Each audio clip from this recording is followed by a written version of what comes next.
Shalom Bapak, Ibu, dan saudara-saudariku. Pada hari ini mari kita dengarkan firman Tuhan. Untuk itu supaya Tuhan membuka hati dan pikiran kita satukan hati kita berdoa. Damai sejahtera Allah yang melampaui segala akal akan memelihara hati dan pikiranmu dalam Kristus Yesus Tuhan kita. Amin. Saudaraku yang terkasih, firman Tuhan pada hari ini tertulis di dalam kitab Amos pasal 5 ayat 6. Demikian firman Tuhan. Carilah Tuhan maka kamu akan hidup, supaya jangan ia memasuki keturunan Yusuf bagaikan api yang memakannya habis dengan tidak ada yang memadamkan bagi Betel. Dan topik kali ini membicarakan tentang mencari Tuhan dalam keadilannya. Demikian. Bapak, Ibu, dan saudara-saudariku yang terkasih, kalau kita lihat dan simak betul tentang sejarah dalam perjanjian lama, Israel Utara pada masa kepemimpinan Yerobeam kedua atau Raja Yerobeam kedua, negeri itu, Israel Utara, sangat mengalami kemajuan dalam bidang ekonomi, politik, dan lain-lain. Jadi kalau ditinjau dari segi dunia, ya, sangat melonjak naik, menjulang tinggi ke atas tingkatan kemajuan ketika Raja Yerobeam memimpin. Namun kalau ditinjau dalam bidang kerohanian, bidang iman mereka sangat merosot. Jadi tadi bidang keduniawian atau kedagingan, ya, ekonomi, politik, dan lain sebagainya mereka naik sekali, tetapi dalam bidang kerohanian sangat merosot sekali. Ya, itulah perbandingannya, saudaraku. Mengapa? Ini terjadi karena Raja Yerobeam yang kedua ini membiarkan segala sesuatu kefasikan itu terjadi. Dia tidak penting itu kerohanian.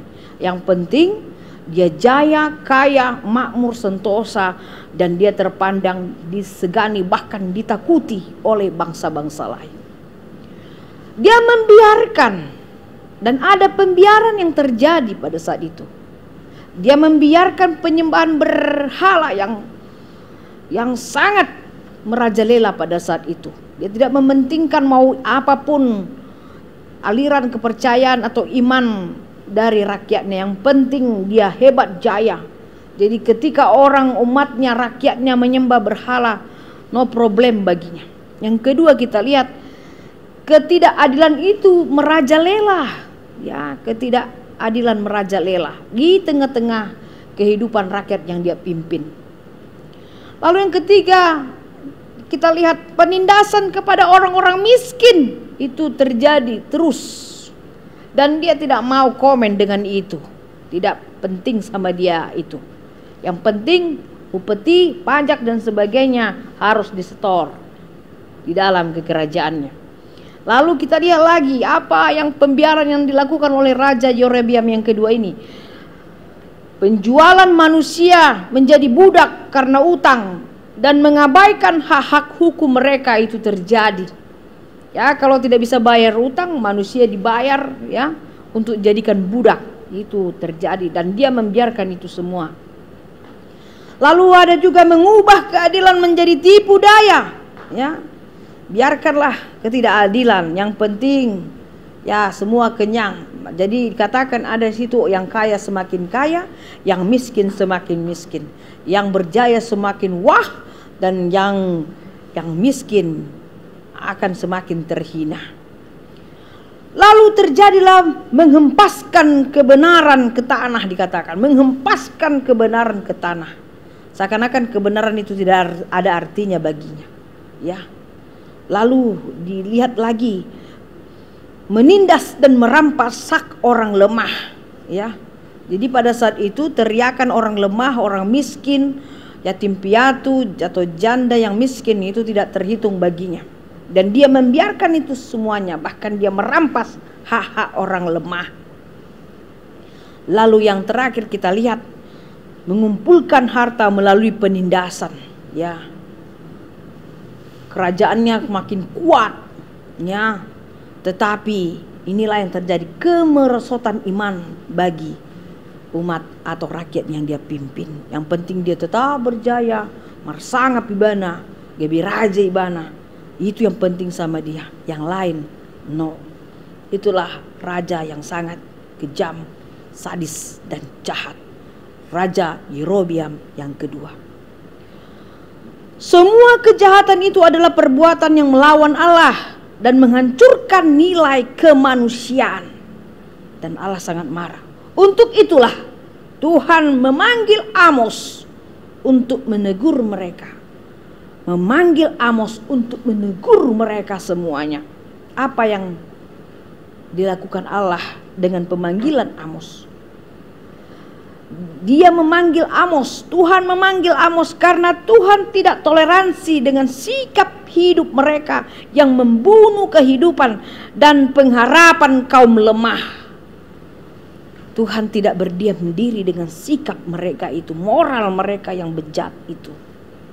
Allah bertindak, Allah peduli dengan orang-orang lemah. Tuhan ingin memusnahkan semua kemewahan yang diperoleh dari hasil penindasan. Ya, Tuhan ingin memusnahkan semua. Jadi semua yang mereka rampas, yang mereka ambil semua itu dari hasil penindasan, perampasan hak-hak manusia dan orang-orang lemah. Tuhan musnahkan semua itu. Kemewahan yang mereka miliki, Tuhan musnahkan semua itu. Yang berikut kita lihat, supaya mereka sadar dan tahu bahwa Tuhan berkuasa atas segalanya. Itulah pemanggilan Allah kepada Amos sebagai nabi untuk menegur mereka agar mereka bertobat dari perbuatannya. Saudaraku yang terkasih, melalui Amos Tuhan menyerukan kepada bangsa Israel, carilah Tuhan maka kamu akan hidup. Dan nats ini juga berseru kepada kita, carilah Tuhan maka kamu akan hidup. Mengapa? Karena Tuhan tidak menginginkan ibadah sebagai status atau rutinitas, sama seperti ya rakyat yang dipimpin oleh Raja Yerobeam kedua. Wah, begitu mereka rajinnya beribadah dan sebagainya. Tetapi kenyataan lari dari semuanya itu.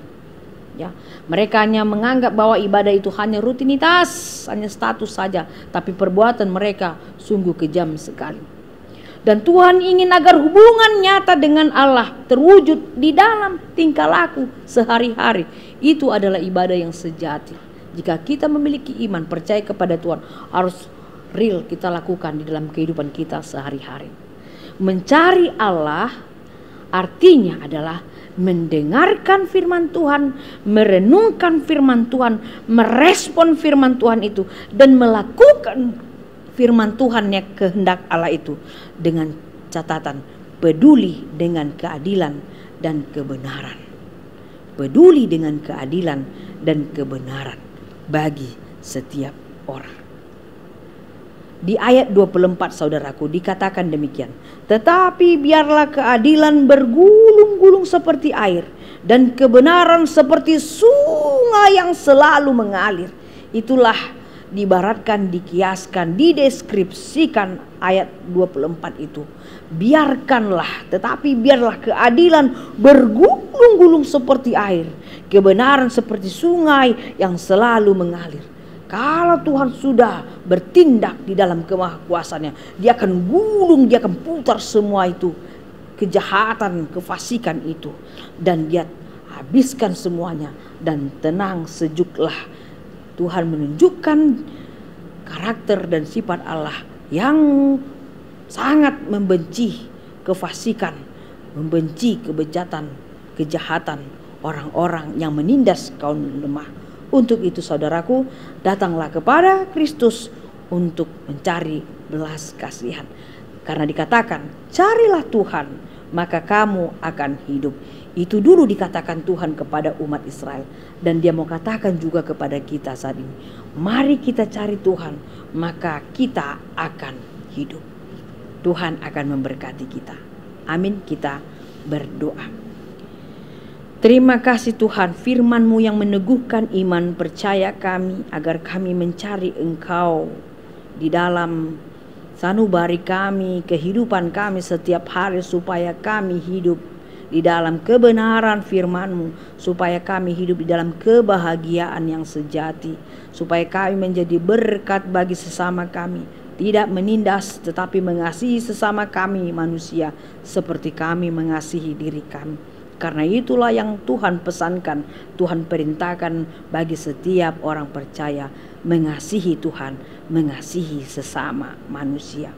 Berkatilah firman-Mu ini Tuhan, agar tetap tertanam dan bertumbuh di dalam sanubari kami, supaya kami menjadi pelaku firman-Mu dan nama-Mu semakin dimuliakan di dunia ini. Terima kasih Tuhan atas penyertaan dalam kehidupan kami. Tuhan berikan kepada kami kesehatan dan napas kehidupan. Kami akan pergunakan itu menjadi saluran berkat bagi keluarga kami, sesama kami manusia, supaya kami semua menjadi pelaku-pelaku firman-Mu. Terima kasih Tuhan, berkati semua jemaat-Mu dimanapun berada. Yang bersuka cita, tambahkan sukacita. Yang sakit, Tuhan sembuhkan mereka semua dengan tangan pengasihan-Mu. Dan begitu juga kepada anak-anak kami yang bersekolah, Tuhan tambahkan hikmat, kecerdasan dan budi pekerti, agar mereka menjadi generasi-generasi yang Tuhan kehendaki. Terima kasih Tuhan, dalam Yesus Kristus kami berdoa.